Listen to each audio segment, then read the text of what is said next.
அன்பான சகோதர சகோதரிகளே, தேவ பிள்ளைகளே, கிறிஸ்துவின் மனவாட்டிகளே, உங்கள் அனைவருக்கும் நம்ம ஆண்டவராகிய இயேசு கிறிஸ்துவுடைய கிருபையும் சமாதானமும் நம்மில் என்றும் உண்டா இருப்பதாக ஆமென்.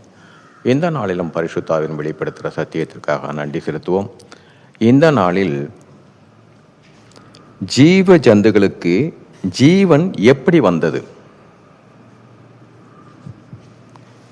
இங்கே பார்த்தீங்கன்னா, நம்ம ஆண்டவராகிய இயேசு கிறிஸ்து மனுஷனை மண்ணினாலே உண்டாக்கி ஜீவ சுவாசத்தை அவன் ஆசையிலே ஊதினார். அவனுக்கு ஜீவன் வந்தது. அப்போ இந்த பறவைகள், மிருகங்கள், இதுங்களுக்கெல்லாம் யார் ஜீவனை கொடுத்தது? அதுங்களுக்கு எப்படி உயிர் வந்தது? இந்த காரியத்தை குறித்து ஆதியாகமம் 2ஆம் அதிகாரத்தில் 19வது வசனமும் 20வது வசனமும். இங்கே பார்த்தீங்கன்னா 19வது வசனத்தில் தேவனாகிய கர்த்தர் வெளியின் சகலவித மிருகங்களையும் ஆகாயத்தின் சகலவித பறவைகளையும் மண்ணினாலே உருவாக்கி ஆதாம் அவைகளுக்கு என்ன பெயரிடுவான் என்று பார்க்கும்படி அவைகளை அவனிடத்தில் கொண்டு வந்தார். அந்தந்த ஜீவ ஜந்துக்கு ஆதாம் எந்தெந்த பெயரிட்டானோ அதுவே அதற்கு பெயராயிற்று.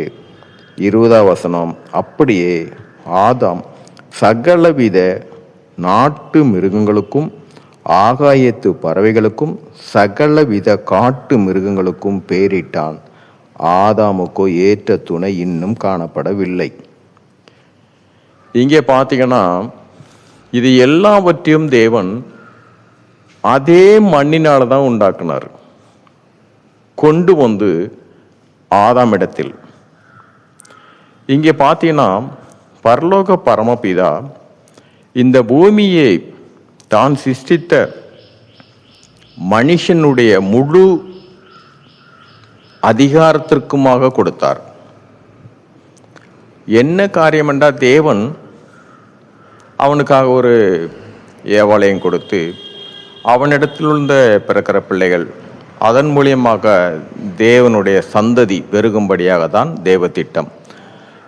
இந்த இவர்களுக்காகத்தான் சகல பூமியும் இவர்களுக்காகவே உண்டாக்கப்பட்டது. இவர்களுக்கு சகல அதிகாரமும் உண்டு. தேவன் முழுமையாக கொடுத்தார். இங்கே அவன் ஏற்ற துணை உண்டாவதற்கு முதலாகவே ஆதாமை சிருஷ்டிக்கும் போது தேவனுடைய சாயலாகவும் ரூபத்தின்படியே சிருஷ்டித்தார். இந்த பூமியை ஆசீர்வதிப்பதற்கும் சபிப்பதற்கும். ஆனால் இந்த அதிகாரம், சபிக்கக்கூடிய அதிகாரத்தை தேவன் கொடுக்கல. அது உலகத்துக்குள்ளேது. ஆசீர்வதிக்கிற அதிகாரம். ஏனென்றால் சகலமும் உன்மூலியமாகவே, உன்னாலாகவே பெருகணும். அழிப்பதற்காக தேவன் கொடுக்கல. அதனால தான் புதிய ஏற்பாட்டில் கூட வார்த்தை சொல்றாரு, உங்கள் சத்துருக்களை சிநேகிங்கள், சபிக்காதீங்கன்றார். ஏனென்றால் அவன் சிருஷ்டிக்கும் போது உன்னை போலதான் உலகத்தின் மூலமாக அவன் மாறுபட்டான். சத்ருவானோட காரியமானது. ஆனால் அவனை சபிப்பதற்கெல்லாம் ஆசீர்வதிக்கும் போது உன்னை எப்படி நான் சிருஷ்டித்தேனே அதே போலதான் அவனும்.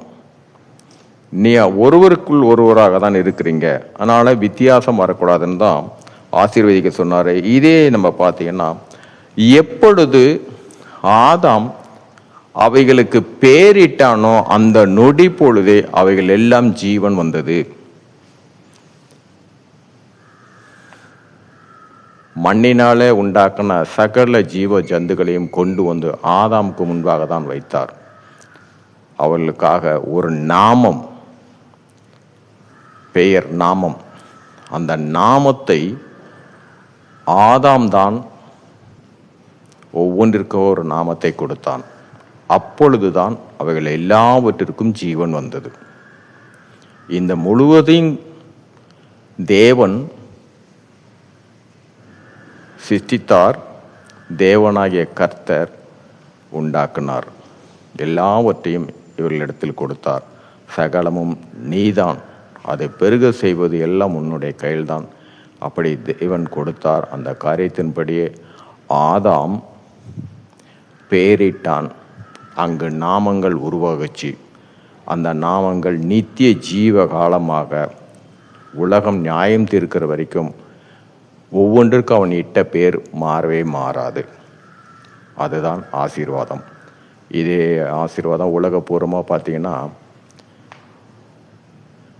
பத்திரிக்கை அடிப்பாங்க, கீழே பார்த்தீங்கன்னா ஒரு வார்த்தை இருக்கும், மணமக்களை வாழ்த்தியருள வேண்டுகிறோம்னு. ஏன்னா இந்த ஆசீர்வாதத்துக்குள்ள காரியம் நம்ம ஒவ்வொருத்தருக்கும் உண்டு. அதே மாதிரி சில காரியம் சொல்லுவாங்க, தயவு செய்து எதையும் சொல்லிடாதீங்க, நீங்கள் சொன்னீங்கன்னா அது அப்படியே நடக்கும், அபசகுணமாக பேசாதீங்க. இது எல்லாமே இரண்டு காரியம், ஆசீர்வதிக்கிற காரியமும் சபிக்கிற காரியம். ஆசீர்வதிக்கும் போது சந்தோஷமாக சொல்லுவாங்க, ஆனால் சபிக்கும் போது மட்டும் தயவு பண்ணி கேட்பாங்க, தயவு செஞ்சு உங்கள் வாயிலிருந்து அந்த வார்த்தை வந்துடக்கூடாது, தப்பாக வந்துடக்கூடாது, ஒரு நல்ல காரியம் நடக்கும்போது இப்படிலாம் பேசாதீங்க. ஏனென்றால் நாம் சாயல் எப்படிப்பட்டதென்றால் தேவனோட சாயலும் அவரோட ரூபத்தின்படி தான். அதனால் எப்பொழுது ஆதாம் அந்த பெயரிட்டான ஒவ்வொன்றுக்கும் அப்பொழுதுதான் அவை எல்லாவற்றிற்கும் ஜீவன் வந்தது. சரி, இந்த நாளிலும் நம் பரிசுத்த ஆவியின் வெளிப்படுத்தின சத்தியத்திற்காக நன்றி செலுத்துவோம். இந்த காரியத்தின் மூலம் எல்லாவற்றிலும் மூவரிலும் ஒருவராக இருக்கிற தேவனே, உம்முடைய நாமம் ஒன்றுக்கே மகிமை உண்டாவதாக. ஆமென்.